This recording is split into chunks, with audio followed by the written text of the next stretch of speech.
अस्सलाम वालेकुम वीवर्स, कैसे हैं आप लोग। आज मैं मज़ेदार बथवे का रायता बनाने जा रही हूँ। बथवे का रायता बनाने के लिए मैंने 250 ग्राम जो है वो बथवा लिया है। इसे आप अच्छी तरीके से वॉश कर लें। 250 ग्राम दही इस्तेमाल करूँगी। हाफ़ टी स्पून जो है वह सॉल्ट है, हाफ़ टी स्पून ज़ीरा है, हाफ़ टी स्पून जो है पिसी हुई मिर्चें इस्तेमाल की है और 2 अदद मैंने जवे इस्तेमाल किए हैं लहसुन के। बथवे को हम तो अच्छे तरीके से बॉईल करेंगे। इसमें मैंने पानी शामिल कर दिया ताकि ये अच्छी तरीके से पक जाए। बथवे के अंदर आप इतना पानी डाल दें कि अच्छी तरीके से बथवा जो है वो गल जाए और उसके बाद आप इसे कवर करके रख दें। जब भी बॉयल हो जाएगा तो हम इसे अच्छी तरीके से ग्राइंड करेंगे। 5 से 6 मिनट हम इसे पकाएंगे, उसके बाद हम अच्छी तरीके से इसे छान लेंगे।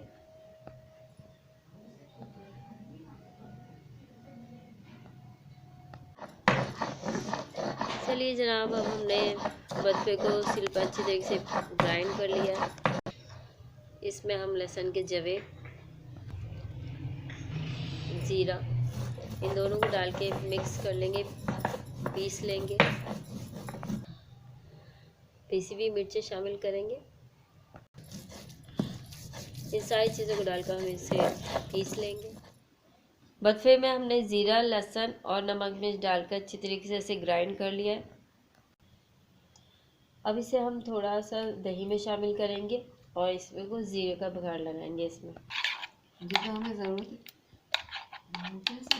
है, लास्ट में इसके अंदर हम नमक ऐड कर देंगे। अब इसके अंदर हम 2 टेबल स्पून जो है वो ऑयल डालेंगे और ऑयल डालकर हम इसको इसमें ज़ीरे का बघार लगाएंगे। ऑयल गर्म हो गया है, हम इसमें ज़ीरा डालेंगे और इसको पका लेंगे।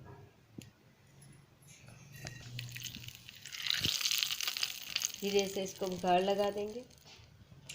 मज़ेदार बथवे का रायता तैयार है। आप इसे चावल और रोटी के साथ सर्व कर सकते हैं। प्लीज़ मेरे चैनल को सब्सक्राइब कीजिएगा, लाइक कमेंट करना मत भूलिएगा और अपना ख्याल रखिएगा। अल्लाह हाफिज़।